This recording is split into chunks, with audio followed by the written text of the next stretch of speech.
welcome back, everybody, to the SilmFilm Script Discussion, Season 2, Episode 11. This is Part 1, the beginning, Part 1. Anyway, so we got a lot of stuff to cover, but first, before we do that, just to remind everybody about Myth Moot 4, that's coming up June 1st through the 4th of next year. Invoking Wonder is the tagline. And it's going to be held. Actually, Marie, why don't you talk about this since you've actually been there? Yay, my job. Okay, so June 1st through 4th, near Washington, D.C., in Virginia, actually. But it's an academic conference with papers on whatever topics people submit, as well as fun stuff like music and art. They've announced Ted Naismith will be there. And what's his face? The Lonely Mountain Band guy, I forget his name. John Bartello, maybe? Yes, something like that. Yeah, okay, so he'll be there too. And registration is cheaper if you do it before New Year's. And they've opened up the hotel block so you can book a room now too. So there you go. It's looking fantastic. I'm probably not going to get to cash in on the early bird special because it's it's around Christmas time, and yeah, the money goes other places. Yeah. But for us, for anyone who is interested and knows they're going to go. If we hadn't, if it wasn't for Disney, that probably would have been like, hey, this could be my gift. Yeah. That was a pretty epic trip, though. Yeah. You can't have like tons of epic trips back to back. It just doesn't. No, that's true. Work. But it is offset by half a year, so. Yeah. Half a year is usually not enough for me when I take an epic trip. That's true. That's true. Well, this is much cheaper than Disney. Yeah. Epic trips are things that require passports. So yeah, something where you can drive there in your car in most of the day. I'm pretty sure they used to anyway. Hmm? They give you a little passport when you go to Disney World. Yeah, but going to DC for the day or for the weekend. I will absolutely require my passport if I go to DC. Yes, you would, which is why you're not going. Yeah. All right, so let's get into what we have to talk about today. Which first, before we do that, we have to make a small addendum to episode 10. In that now, against my better judgment and my own will, Eonwe must arrive in Tyrion to deliver the pronouncement of the snap judgment of the Valar. Instantaneously, Feanor draws sword on Felfin. Okay, so what? Related to Eonwe that. has to bunny sled his way over to Tyrion. Related to that, we were going to have Melkor disappearing show up on screen, right? Melkor leaving Tyrion was going to happen right at the end there. So does Melkor skip town before or after Eonwe shows up? Well, I would say after. Okay. Because the other option is, like you said, it feels a little instantaneous that, Feanor draws a sword and then next moment Eonwe's right there. So showing Melkor slipping away kind of would show that there's time passing. Yeah. Okay. So either way works well enough, I suppose, if you're going to do it. Okay. So, so what we're going to be doing here is, now that we have established that they're already in Formenos when we open up in episode 11, the question becomes, what do we need to have happen in this episode? What are the events that have to take place here? Okay. We need to at some point show why Finwë is there. We don't need to do it at the very beginning of the episode, but if Indus is going to come visit him out there, their conversation can bring up the chain of events that led to Finwë being in Formenos. And we could do a flashback at that point if people want to do flashback to show Finwë's decision to leave. and declaring himself unkinged and all that. Right. Like we could do that. I think we have to do that. But why show that when we can just do exposition and just have Finway re-explain to her what she already knows is his reasoning? The only reason I would do that is because actually happens in that scene, which I don't think nothing actually happens. I'm saying if that scene is a scene where nothing actually happens, then yeah, I would be like, all right, well. As we're going through, we can figure out what we want to do with it. But in this, Finway and Finway being unkinged is something that needs to happen in this episode in some point. We have had requests for some background characters to show up, including Huan is supposed to be moping around and feeling caged up in Formonos to kind of give us that bunker feeling. And just being generally disapproving of everyone. We're having a disapproving dog. We've also been requested That's going to be a tough sell. Yeah. We're requested to have young Celebrimbor be present there so that he could interact with Feanor at some point. To kind of show the passing of the torch for Feanor's skill set. Right. So those are just background things. As far as important stuff that's supposed to happen, we need the development of Feanor and Nerdanel's unraveling marriage. Because Nerdanel's there, but at this point her disapproval of her husband has gotten strong enough that she disapproves more than approves. Like, they've thought about lots of things in the past, but they've always made up. And they're going to not really make up in this episode. Could we make that the main conflict of the episode then? Because there's not a lot to hang this episode on. Like, there's a lot of dressing. There's a lot of set dressing in this episode, but there's not a lot to kind of hang it on. Right, as far as a story, an overarching story that goes through, The other thing that needs to happen is Feanor needs to get a lot more paranoid and a lot more angry at the Valar and a lot of I am being treated unfairly. The host did mention a little bit of the I'm being oppressed mentality that Feanor is going to show next episode. So he has to develop all of it this episode. So that could tie into his relationship with his wife. Right. As far as his, what's he doing in the episode. The other kids all have to kind of take sides too. The scene where Fingon comes to visit Maedhros. Okay, that's just my idea. So the host didn't tell us we had to do that. But I mean, obviously, I like it too. But I just wanted to clarify. Some of these things I'm saying have to happen. This is just something I'm like, well, that'd be fun.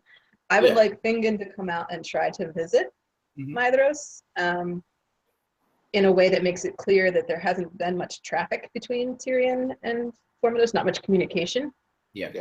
And so it's not exactly like a clandestine meeting or illicit, but at the same time, it's there's something a little bit like neither of their fathers would like the fact that they're talking to you. Right.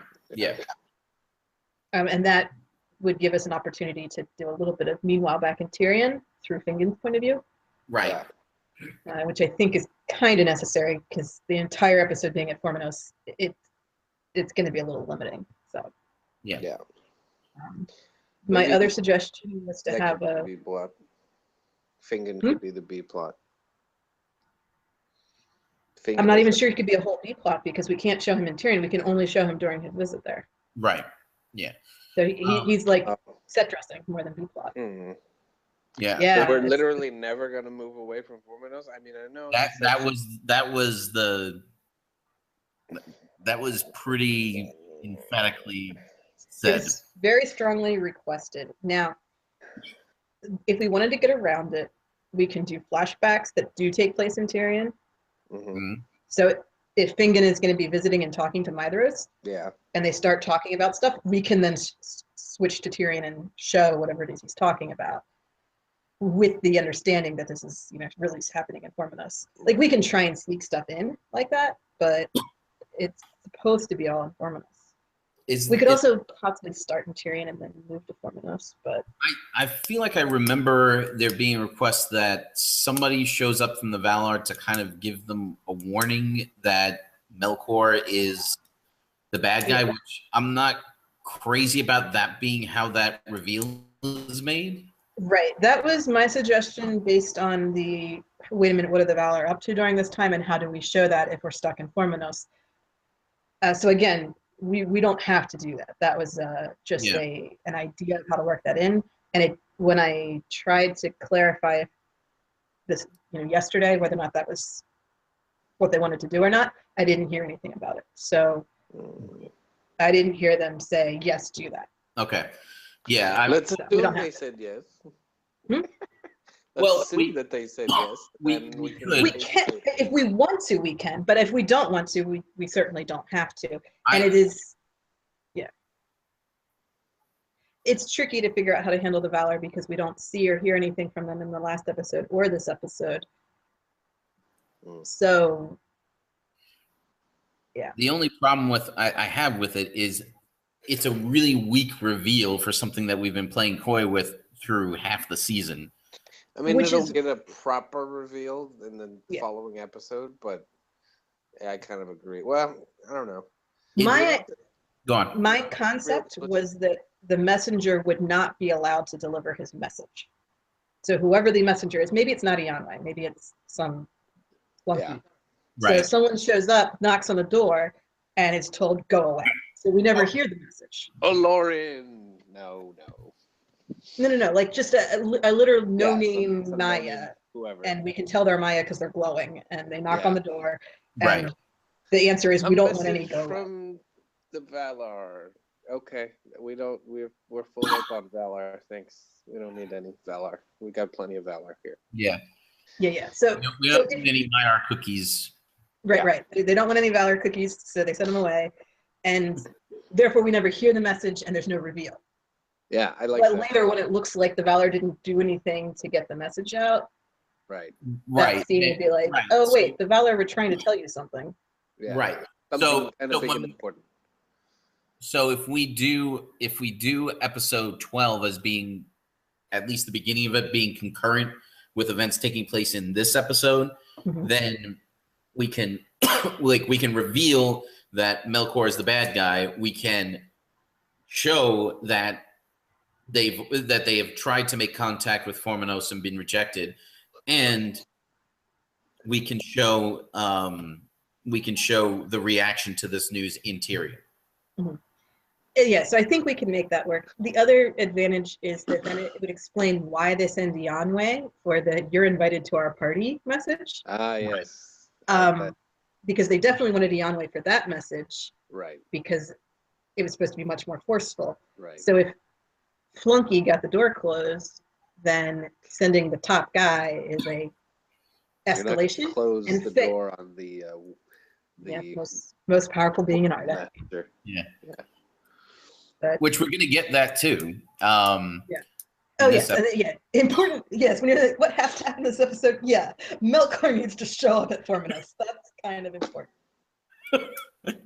Other important events. Okay, so what we need to do. We should call this episode "The Closing of the Doors."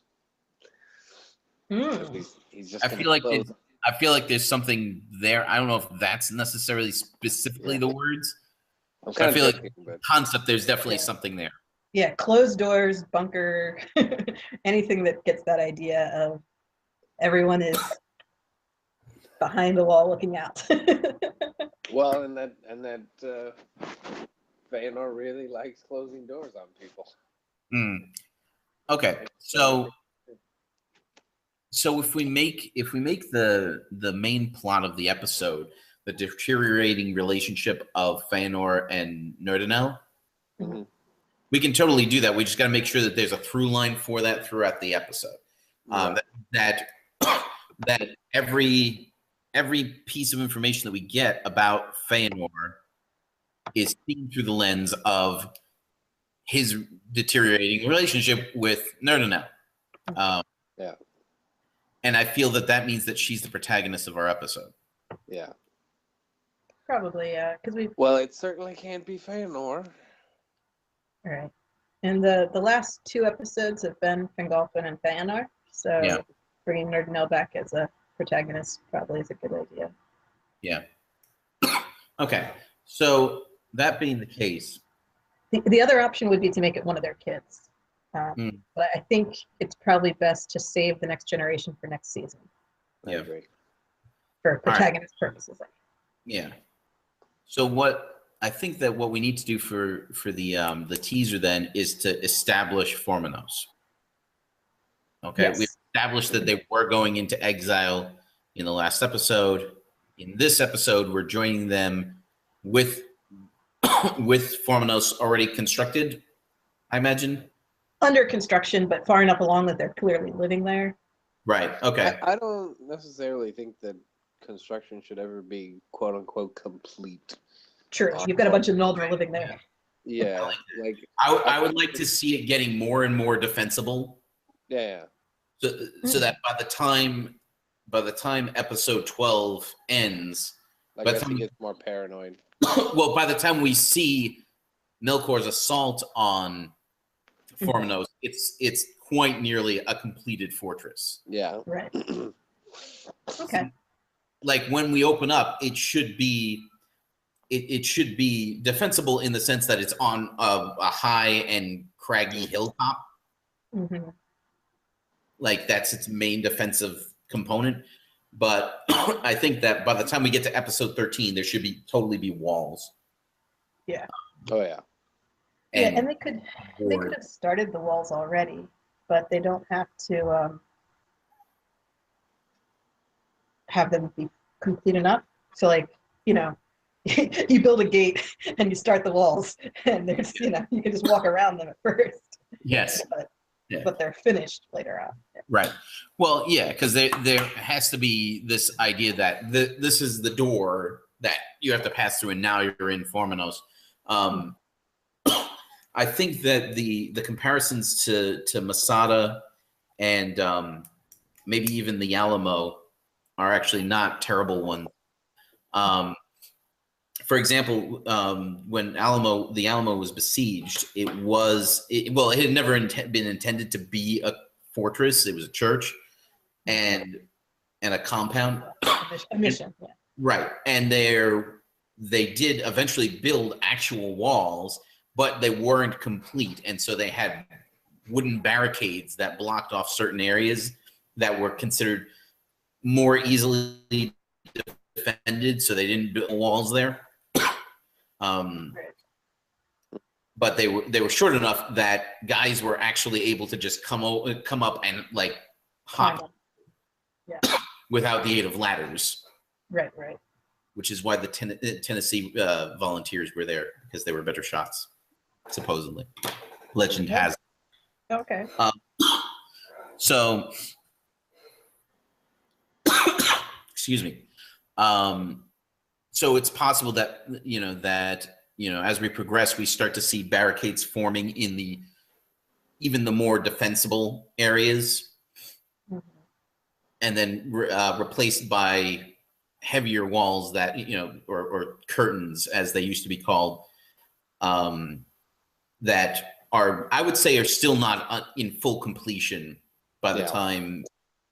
But they're nearing completion by the time we get to episode 13. I think the outside especially should be in pretty stark contrast to Tyrion in terms of like decoration and stuff. Like maybe towards the very end there could be a couple of sort of adornments, but mostly it's just gray and kind of flat and boring. Well, I would like to see there being decorations, but all inside. Yeah, like the outside walls should be pretty stark, because the walls are very practical. They're not decorative. Right. Yeah, and also, Feanor's not interested in what other people see. He's not seeing the walls from the outside. Other people. I guess. I don't know. I think the Noldor would make everything fancy, right? And Feanor too. Like Feanor's not really. He doesn't go like full military crazy person. Until he gets back to Middle Earth. So until after his father dies. Yeah. So I feel like he would make some effort to decorate his walls, but It's also true that whoever goes with him, whatever contingent of Noldor have gone out there, are going to all be craftsmen. right. So Yeah. I mean, I think they're towards the end of the episode. We can see there's some effort being made to kind of make it sort of reminiscent of Tyrion, like reminiscent but different, right? Like maybe more militaristic, or the edges are harder or something. But I think that's an art department. Which another thing that we should be seeing in this episode actually also is the if we decide to go with the like hoplite training of the Feanorians, this would be the time for that to happen. yes, and there need to be 8-pointed stars everywhere. Of course So there do. any decorations is just 8-pointed stars. Lots and lots of 8-pointed stars. It'll be amazing. Right. We're going to take a break real quick. Sorry, I didn't mean to cut you off. Did you want to finish No that? problem. Okay.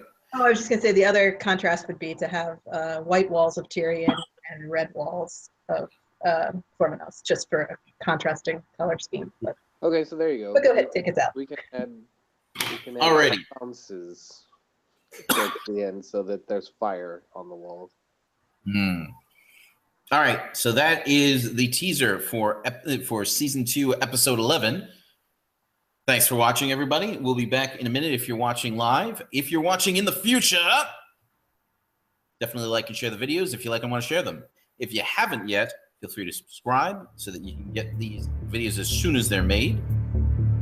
And we'll be back in a minute.